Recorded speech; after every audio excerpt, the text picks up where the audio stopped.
भारतीय सेना में भारतीय सेना के अधिकारी जो तमाम बड़े-बड़े अधिकारी हैं, वो अपने निजी कामों में यहाँ तक कि अपने रिलेटिव के घरों में, अपने मैडमों के कपड़े धुलवाना, अपने बच्चों के कपड़े धुलवाना, अपने कुत्ते टहलवाना, बक्से उठवाना, ऐसे तमाम ऐसे जो पर्सनल निजी केवल गरीब परिवारों के घरों से जो जन्मा हुआ जो बच्चा है, जिसको खाने के लिए आज अपना परिवार पालने के लिए पेट पालने के लिए नहीं है, बस उनके लिए अग्निवीर देश सेवा है।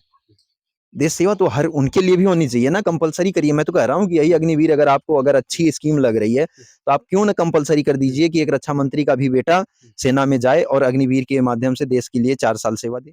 भारतीय थल सेना का नाम आते ही हर किसी की जो साहस और गौरवपूर्ण जो क्षण है वो याद आने लगते हैं। भारतीय थल सेना के प्रति हर किसी का सम्मान जागता है। उसी आज भारतीय थल सेना में क्या हो रहा है, अभी हमारे साथ हरेंद्र फौजी जी हैं, बताएंगे कि भारतीय थल सेना में इस समय किस तरीके से जवानों का शोषण हो रहा है। तमाम ऐसे मुद्दे हैं। सबसे पहले आपको जो हरेंद्र फौजी जी के गले में ये दफ्ती पड़ी है उसको पढ़ते हैं, फिर इनसे बातचीत करते हैं विस्तार से। ये देखिए इनके दफ्ती पर क्या लिखा है। हे मेरे वतन के लोगों, चाय बेचने वाला हमें बेच रहा है। भरा नहीं है जो भावों से बहती जिसमें रसधार नहीं, वह दिल नहीं, वह पत्थर है जिसे देश से प्यार नहीं।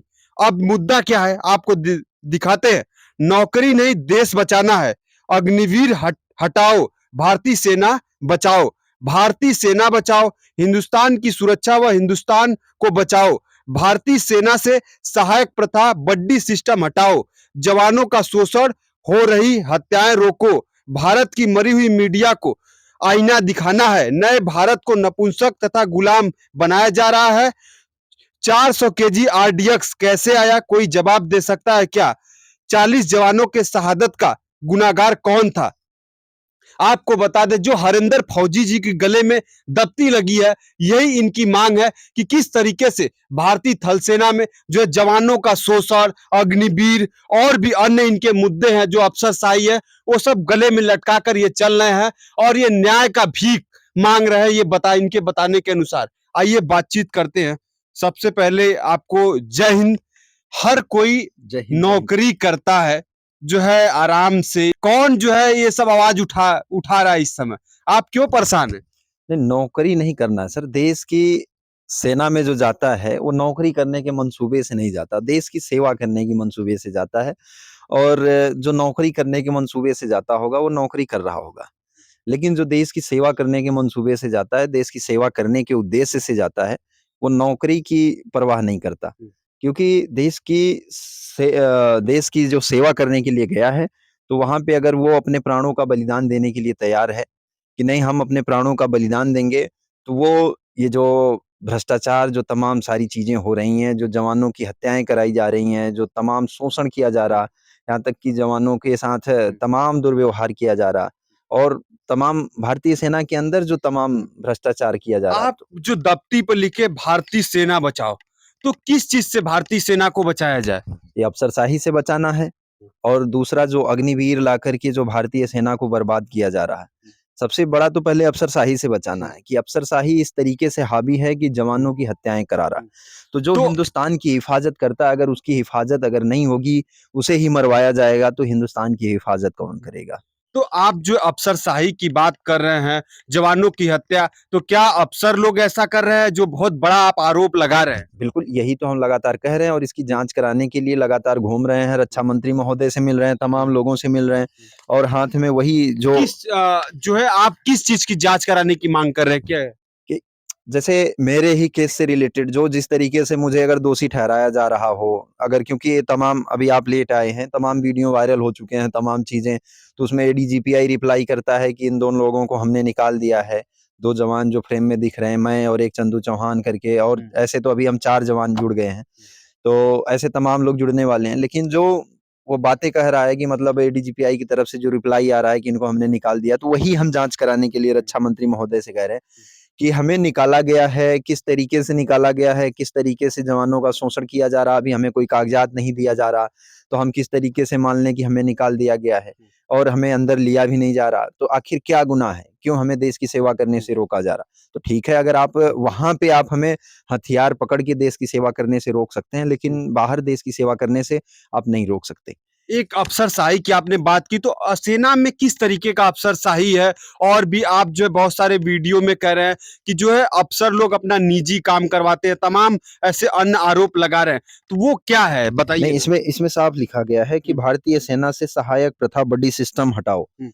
यही है जो ये अफसरशाही है। ये दर्शकों की जानकारी के लिए सहायक प्रथा और बड्डी सिस्टम क्या है नहीं, बताइए नहीं, तो? यही यही बड्डी सिस्टम मैं बता रहा हूँ। जैसे कि रक्षा मंत्री महोदय जी से ये कहवाया जाता है पार्लियामेंट में कि बड्डी सिस्टम जो होता है वॉर सिचुएशन के टाइम पे और या कोई ऑपरेशन हो रहा हो उस टाइम पे बड्डी एक दूसरे का मतलब हेल्प के लिए जो काम आता है उसे बड्डी कहते हैं। हुँ, जो मान लो किसी को गोली लग गई या कोई घायल हो गया या किसी को कोई भी प्रकार की समस्या आ गई तो एक दूसरे की मदद करने वाला।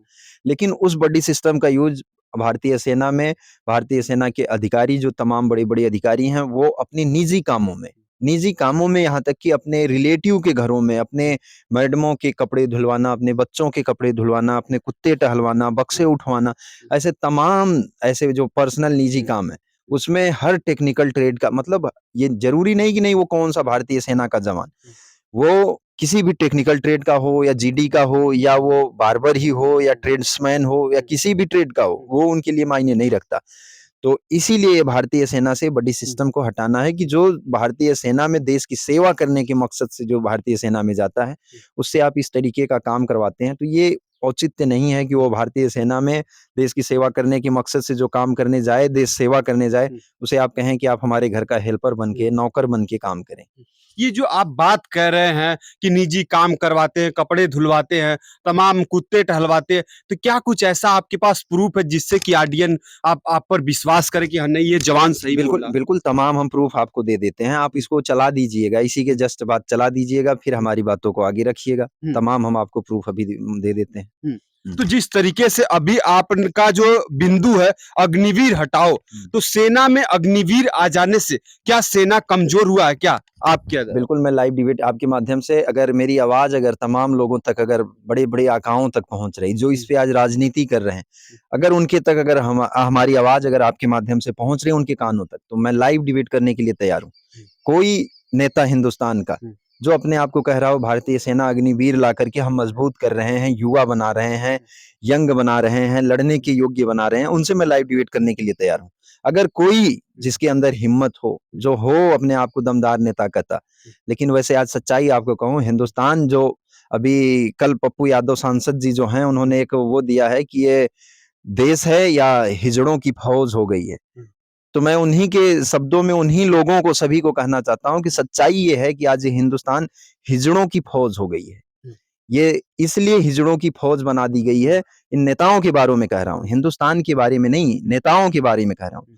क्योंकि आज इनकी बोलने की हिम्मत नहीं जिस हिंदुस्तान में इतने बड़े-बड़े नेता पैदा नहीं हुए। सर, अग्निवीर का हमारा बात है तो दर्शकों तक जानी चाहिए कि जो आप कह रहे हैं कि अग्निवीर जो सेना को कमजोर कर रहा है, तो वो तथ्य क्या है? किस आधार पर जो आप बोल रहे हैं, क्या है वो दर्शकों के सामने रखिए सर आप। नहीं, आप ये बताइए कि जो अनुभवहीन जैसे अभी हमारी 4 साल की हमारी ट्रेनिंग और आप 4 साल के लिए आप भर्ती करा रहे हैं। 4 साल में उसको 1 साल की ट्रेनिंग, सिखलाई सब कुछ और 3 साल की ड्यूटी और उसी में बाहर। कौन-सी वो ट्रेनिंग किस तरीके की सिखलाई हो रही है? तमाम मुद्दे हैं। मैं तो कह रहा हूँ लाइव डिबेट करने के लिए तैयार हूँ अग्निवीर पे। अब मैं कितने मुद्दे आपके माध्यम से बताऊँ कि जैसे अभी उनकी जैसे प्रशिक्षण को लेकर जो है तो काफ़ी वही 6 वही महीने के में प्रशिक्षण नहीं हो पाएगा तो जो वही तो मैं कह रहा हूँ कि उनका प्रशिक्षण 6 महीने तो छोड़िए मैं कह रहा हूँ साल भर में कौन-सा प्रशिक्षण आप करा देंगे? हुँ, अगर एक तरफ मैं खड़ा हूँ मेरी 4 साल की प्रशिक्षण है। हुँ, मेरा 4 साल का प्रशिक्षण है और उनकी 4 साल की टोटल सर्विस आप करा रहे हैं। तो मैं तो बात करने के लिए तैयार हूँ ना कि किस तरीके से आप उनका प्रशिक्षण भी नहीं करने दे रहे हैं, ना सिखलाई करने दे रहे हैं, फिर ये उनको आप 4 साल के बाहर कर दे रहे हैं। तो जो सिक्योरिटी है, जो सिक्योरिटी का आप लगातार हवाला दे रहे हैं, अभी आपने कुछ दिन पहले देखा होगा कि एक अग्निवीर 50 लाख का डकैती कर रहा है। कोई आकर के कहीं कुछ छिनैती, कोई डकैती, कोई एक हाईवे पे हमने देखा था कोई कुछ फिरौती ऐसे कुछ कर रहा था। तो तमाम ये सब चीज़ें कहाँ क्यों क्यों हो रही हैं? क्योंकि जब आप उन्हें निकाल देंगे, इतना सिखलाई और जो साल भर का जो प्रशिक्षण दिए रहे होंगे, इन सब चीज़ों के बाद अगर वो निकलेगा तो क्या करेगा? मैं पूछना चाहता हूँ 75% आप निकाल रहे हैं ना, तो क्या करेगा आदमी? तो क्या ये आपको लगता है कि भारतीय जो जो सेना में अग्निवीर जो लाया गया है, क्या सरकार का कुछ अलग से मंशा है क्या इस पर? तो ये अब सरकार ही बता सकती है, सरकार ही क्लियर कर सकती है। मैं तो कह रहा हूँ लगातार तमाम कह रहा हूँ कि अगर अग्निवीर अच्छी स्कीम है, सबसे बड़ा मैं आपको ये बताना चाहता हूँ अगर अग्निवीर अच्छी स्कीम है, तो हमारे देश के प्रधानमंत्री, रक्षा मंत्री, खैर प्रधानमंत्री जी के पास तो परिवार नहीं है, लेकिन और भी जो लोग हैं, रक्षा मंत्री, गृह मंत्री, बड़े-बड़े नेता, बड़े-बड़े अधिकारी, उनके बच्चे अग्निवीर में क्यों नहीं जा रहे हैं?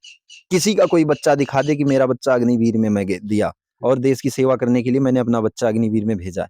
अगर कोई दिखा दे, कोई बता दे, तो मैं मान लूँ। देश सेवा केवल गरीब परिवारों के घरों से जो जन्मा हुआ जो बच्चा है, जिसको खाने के लिए, आज अपना परिवार पालने के लिए, पेट पालने के लिए नहीं है, बस उनके लिए अग्निवीर देश सेवा है। देश सेवा तो हर उनके लिए भी होनी चाहिए ना, कंपल्सरी करिए। मैं तो कह रहा हूँ कि यही अग्निवीर अगर अच्छी स्कीम लग रही है, तो आप क्यों ना कंपल्सरी कर दीजिए कि एक रक्षा मंत्री का भी बेटा सेना में जाए और अग्निवीर के माध्यम से देश के लिए 4 साल सेवा दे। सबसे अच्छी देश सेवा तो ये होनी चाहिए ना। और इसमें आप रक्षा मंत्री का बेटा या बड़े-बड़े नेता का बेटा या बड़े-बड़े अधिकारी का बेटा क्यों नहीं जा रहा?